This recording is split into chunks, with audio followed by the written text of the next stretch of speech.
see, even though jewelry demand has been a big component, I just don't see consumers going out and spending that money that they were before. I mean, most people have been out of a job for quite a long time. I mean, the total number of people getting unemployment benefits is closer to like 29 million people. It's been mostly range bound for the better part of the last 2 months or so, but we have started to make a slow, steady uptrend. So filling the gap is something that needed to be done on a technical basis, and now we're really at an inflection point. This morning started off with retail sales, a hot number.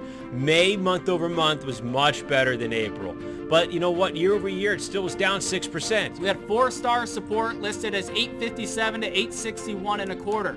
These 4-star levels, whether it be support or resistance, are more or less inflection points, and I think represent good risk-reward situations. I think the geopolitical scenario is always a very, very relevant situation that could be a catalyst for gold. I think as well, silver is something that you got to keep an eye on too. You do, but you cut these tails out, you got this little bit of a bull flag developing. We've seen some of the largest call buying from retail investors over the past few months. They've failed to commit to buying the underlying shares, so they buy the call options for those limited risk strategies. Someone's got to sell them to them. Those are mainly the institutional players, and then to cover themselves, they've been buying the underlying stock. So, well, I think a lot of the bad news has been priced, and we got a boatload of bad news thrown at this market. I saw a similar positioning style across risk assets this week, and we wrote about it in our notes to clients. Hold ground against strong major 3-star support is what we referred to it as at 17.25.